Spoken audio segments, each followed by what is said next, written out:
and certainly in the decades leading up to the conflict beginning in 2001, there was a lot going on politically. But the way that I kind of characterise it is that while Kabul might have been the seat of power, as I said before, the further you moved away, the more people rely on family, on clan, on district leadership in some ways, which may have had some link, weak or otherwise, to Kabul itself, or to the warlord factions that operated throughout Kabul. So, yes, a fairly fractured environment.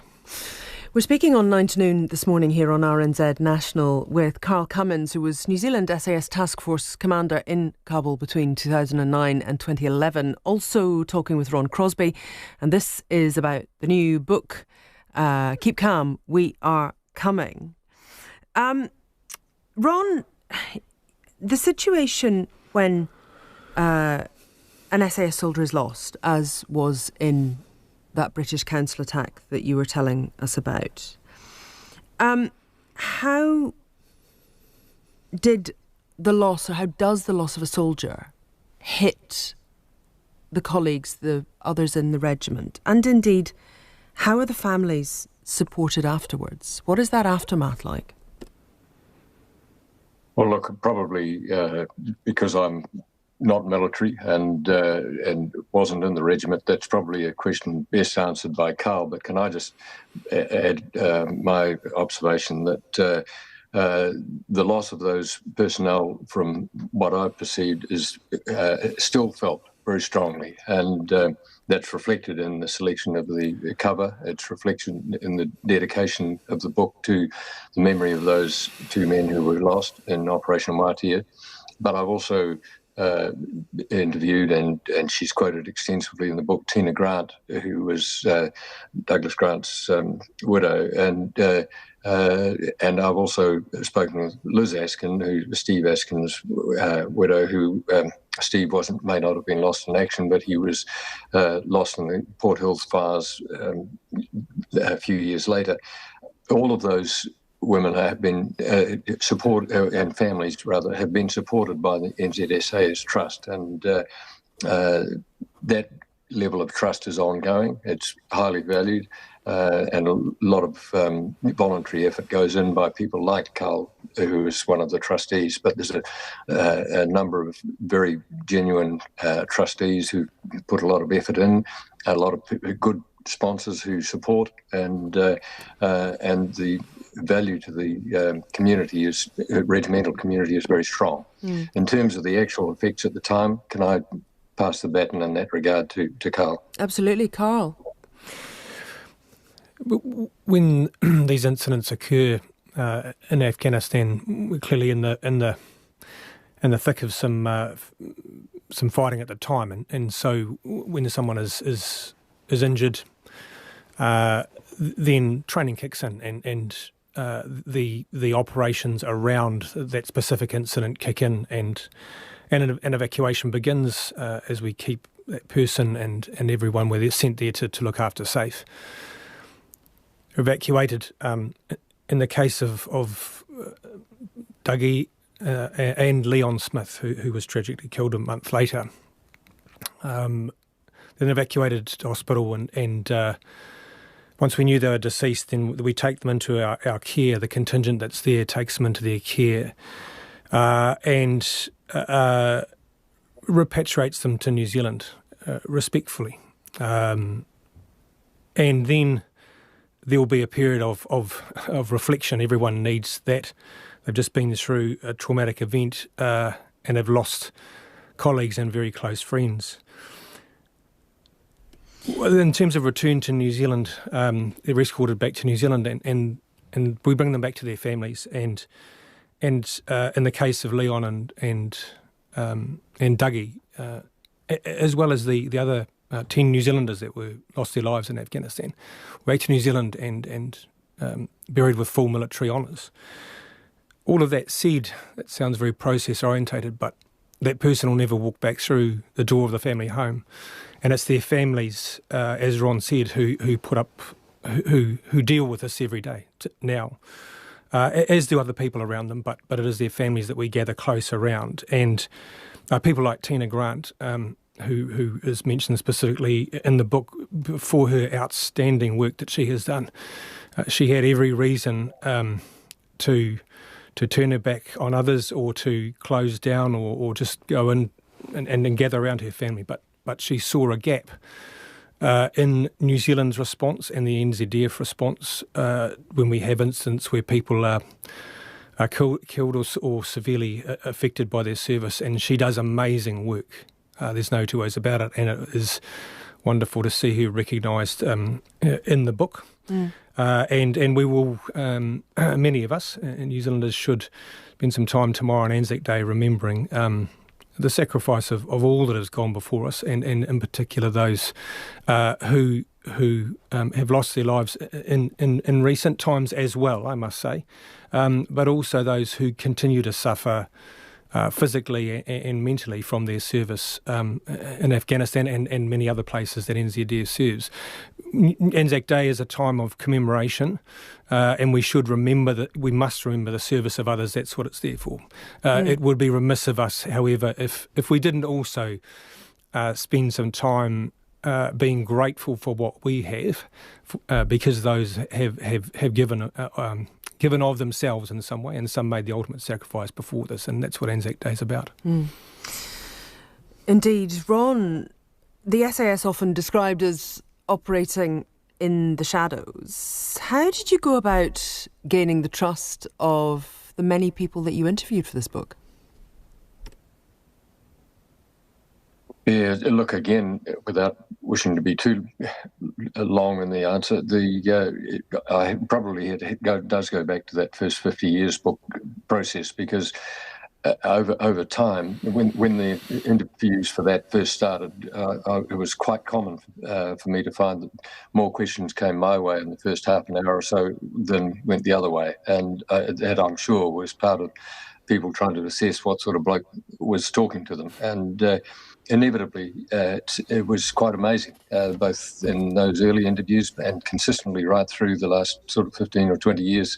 There's been a bit of a pattern, really, where you strike commonalities of having carried a pack in the bush in areas where they'd operated or recreated, and or you'd played tennis or cricket or rugby or squash, or carried a fishing rod up rivers that they'd been in, etc. And in the course of those exchanges, you realise there's a commonality and a sense of humour and a sense of values.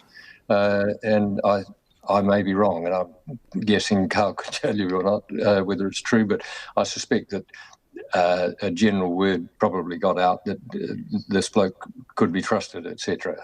And really, that's what it came down to, is just all trust. It's all been handshake type stuff, oral stuff, and I've been very privileged to have hopefully earned the trust and of those that I've interviewed.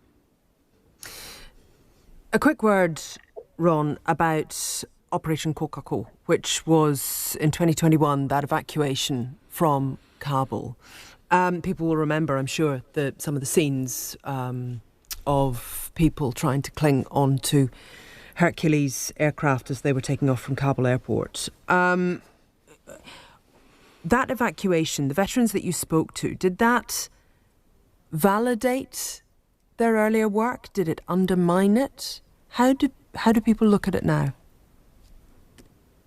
Well, I think that they regard it as just being, yet again, a development on the basis of everything that had gone before, in terms of showing initiative, adaptability and courage in the way in which they went quietly about their task and making sure that their task was achieved. There's an immense pride amongst those who were there, and it was women as well as men involved in that particular operation. And as well as on Waitia, there were women enablers as well, and they played a vital role.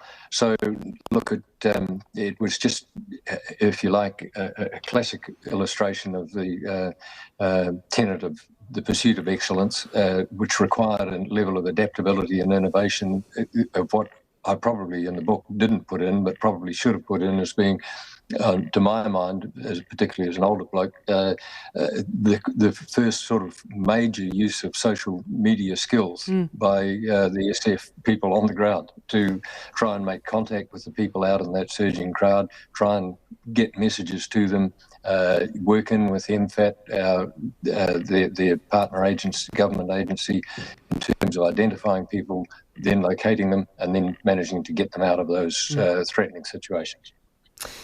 Appreciate your time, both of you, this morning on 9 to Noon, speaking there with Ron Crosby, his new book, Keep Calm, We Are Coming, and the majority of the royalties earned by the book will go towards supporting the New Zealand SAS Trust. More information on our webpage, rnz.co.nz/9 to Noon. Also, we were speaking there with Carl Cummins, who was SAS Task Force Commander in Kabul between 2009 and 2011. And Steve Askin, one of the people that was being talked about there. You can hear more about Steve in an interview that I did for Saturday Morning with Jamie Pennell. Serviceman J was his book that came out 18 months ago, 2 years ago, thereabouts.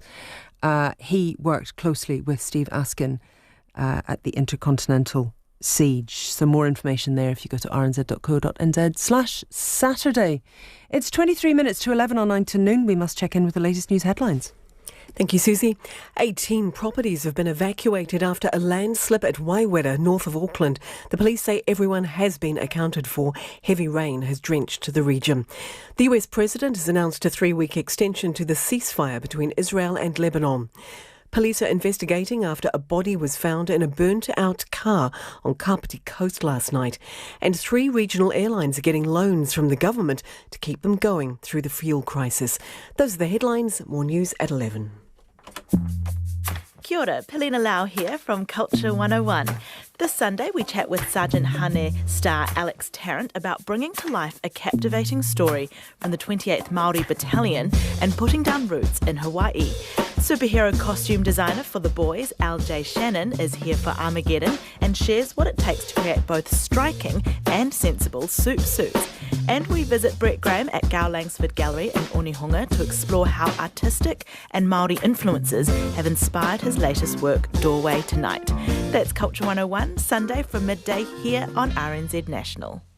22 minutes to 11 on 9 to Noon on RNZ National. Susie Ferguson keeping you company in for Catherine Ryan for the day. Lots still to come on the show, including we will be hearing about some of the main news stories from North Canterbury. David Hill in with us in about 10 or 15 minutes time as we go around the motu and land in Rangiora this morning. Also, after 11 o'clock, new music. Jeremy Taylor is in with some reissues from the 80s as well as some new music. Also, some Friday Funnies with Michelle Acorte and Donna Brookbanks, our comedians of the day. And, of course, a full sports roundup. Sam Ackerman with us at around 11:45 this morning. Lots of you still getting in touch. Hopefully get some more of your feedback as well. And we will update you too with the weather shortly, some of the latest details that are coming into us regarding that slip in Auckland.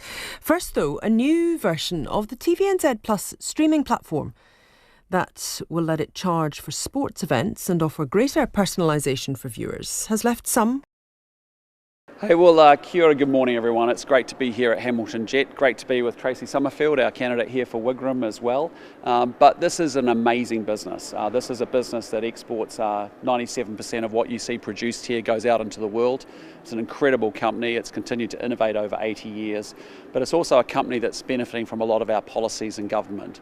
Our 20% asset write-off through investment boost, but most importantly the work that we're doing on FTAs, whether that's in Europe or in India. So the new Indian FTA, which we have support for and will be signing over the weekend, potentially for this company here, Hamilton Jet, there's real advantage as they get less tariffs and therefore they can do more business in India, creating higher paying jobs back here at home in Christchurch. But with that, happy to take your questions. So Labour are now going to be supporting the India free trade. So what do you think of that? What's your reaction? Oh, look, welcome that, because ultimately the Indian FTA is a great deal for New Zealanders and trade should never be political, it should be bipartisan.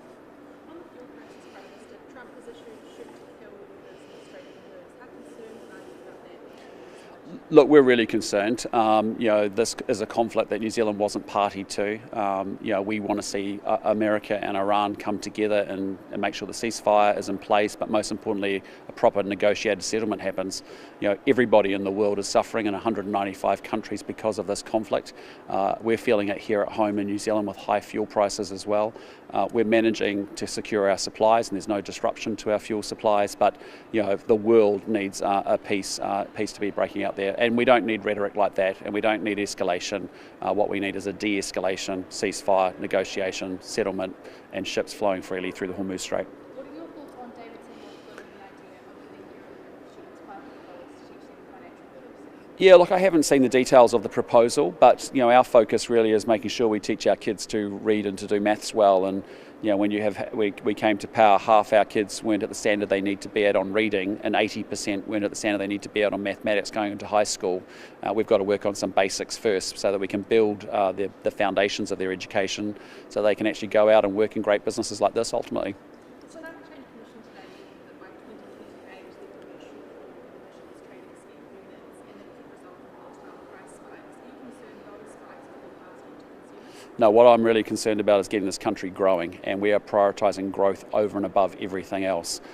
It's a country that's determined to deliver on our climate change commitments, net zero 2050.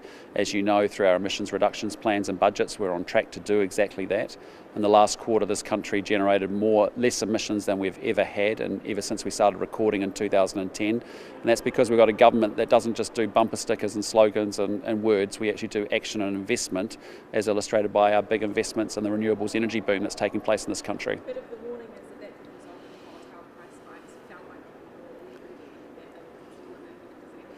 Yeah, well, we'll look at the report. The Climate Change Commission generates lots of reports, and we'll digest that and make our own assessment about that. So MGP, why has the government decided not to support it? Auckland Council sees it's a big opportunity there. Yeah, look, we'll continue our conversations with Auckland Council and SailGP, but the proposal we received just frankly didn't stack up. How much money would the government have had to put in to get there? I can't remember what the proposal specifics was, but when we run it through our evaluation criteria, it just didn't stack up. Yeah. It's Stadium Day here in Christchurch. Yeah. Do you concede one New Zealand stadium has taken over Eden Park as the country's national? Oh, that's a tough one for a Christchurch boy to admit to, but I got to say it's a world-class stadium. It was a pleasure to open it, 3 or 4 weeks ago. I'll be there tonight. I'll be in my Crusaders kit. I'll lose 5,000 votes in Auckland, but that's okay because I'm a Crusaders guy through and through. Do you concede? Is this New Zealand? Well, I think we've got two very different venues, if I'm honest with you, in terms of scale and size. Eden Park's obviously large and can accommodate certain activity, but I can tell you I'm going to be coming to Christchurch a lot to see a lot of things down here because that is a world-class venue, and as a consequence we can now attract world-class events to Christchurch and to New Zealand. And if you think about some of the attractions we've got coming, whether it's Robbie Williams or 660 and concerts and other activity, every dollar that we spend attracting on those activities, we're getting $3.20 back into the local economy here. So it's fantastic. It's so exciting, and it's honestly, I don't know whether you guys have been inside it, but it's amazing. It's incredible. It's covered. We're so close to the action. You'll be able to hear the line-out calls. It's just going to be brilliant. Yeah. So now the stadium's finished, and that sort of completes part of the road for Christchurch. What would you like to see Christchurch bring to the next to sort of carry on? Christchurch is a real role model for how we want New Zealand to ultimately look and feel like. You've got incredibly modern, reliable infrastructure. You've got a fantastic airport, awesome university, great schools, fantastic infrastructure now with the stadium and the redevelopment that's taken place. And it's growing very quickly, and you're seeing consistent, steady, moderate house price growth. So it's an affordable city, more affordable city than many other parts of New Zealand. And so things like our planning laws are changing in order to be able to increase the supply of housing across the rest of New Zealand so that we don't see the highs and lows that we've been seeing across our housing market for young people. So, I love Christchurch. It's a great city. It's on fire. It's growing incredibly well, and it's a great role model, I think, for what we want to see happen in the rest of New Zealand. So, any specific project that you would like to see the region do, including with the government consider funding in a way, in some way, the Wellington Port expansion? I haven't seen a proposal around that, but again, there's private capital, there's international capital coming into this country, sovereign wealth funds that are being invested here in New Zealand. We've had a huge number of international capital join with local partners to make investments in critical infrastructure across this country, whether it be renewables projects, inland ports, all sorts of things. So, there's plenty of cash around. Whether the government needs to be involved, government doesn't need to be involved in everything. It's quite good if we're not in many cases. The city just keeps upgrading and it keeps improving and it keeps enhancing its infrastructure, and that's a good thing. And how did things go last night with Matthew Bonecastle? With who? Matthew Bonecastle, your dinner date? That was a National Party event I was at last night, yeah. But yesterday I was also at a company called Zethos, which was pretty exciting because that's a startup that's come out of the engineering school that's recycling critical minerals here in Canterbury, and hopefully going to do that at scale with their pilot plant. And that's a great example of what we're talking about. We need to have critical minerals in this country. We don't want to be importing them in from overseas. We want to be able to use the critical minerals that are in New Zealand, but also to be able to do recycling in a circular way like they are. Pretty cool too. So do you see Mr Horncastle being a sort of type of person you'd like to see in the National Party? Oh look, we have a broad church, and if people want to support us from all sorts of work, as it does for every other political party, it was just a party event last night. Yeah. There's a new survey out from Westpac that shows that the economy in the lower South Island is doing really well, but in comparison the upper North Island is doing the worst from that survey. What do you think Auckland needs? What needs to be done to try and turn that around? Yeah, look, I mean, to be honest, a week before the conflict, what was obvious to us is that the whole of New Zealand actually was doing much better than it was even 3 months earlier. We're projected to grow at 3%, we're projected to have low levels of inflation and interest rates, and we're projected actually to pull the surplus forward a year. So, we know there's going to be a hit to inflation and to growth because of the fuel crisis. Our job is to make sure we minimise that impact so that when we get through this crisis, we pop up quickly back on our foils again, growing well. But you're right, the recovery has happened in the south, particularly in Southland and Canterbury, largely off the back of primary industries, doing exceptionally well with our exports. For the first time in 5 years now, we export more than we import into this country. That's been because there's been quite a concerted effort to open up things like the Indian FTA, the GCC, the UAE FTAs, accelerating the European one, a lot of upgrading to our relationships across the world. So that's driving more trade, and certainly the South Island's been big beneficiaries of that. And so, as I said, initially it was two-speed, but increasingly it's happening across the country. We just got to get through this current crisis. The government's announced a loan to regional airlines, like Sounds Edge Cannon. What difference is this going to make for those? Yeah, look, we did that in advance of this crisis, and really that's up for those airlines to use that capital smartly, not to do dumb things with it, but to make sure that they actually are retiring debt or investing in the appropriate capital. And so, we've got that facility to make sure we keep regional connectivity in a good place.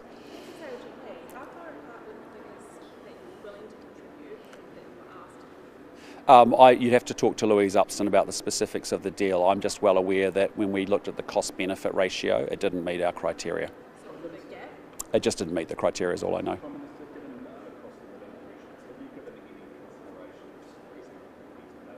As I've said before, that's really an issue for the independent remuneration review, and that's done independently of politicians.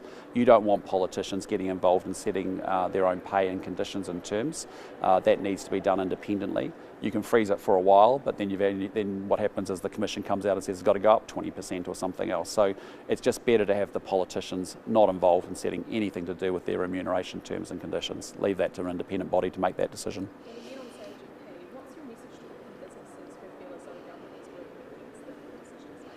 Absolute rubbish.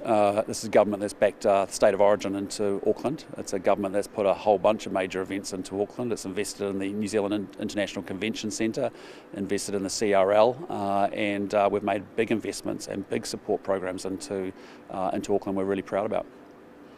Okay, thanks team. Have a great day. See ya.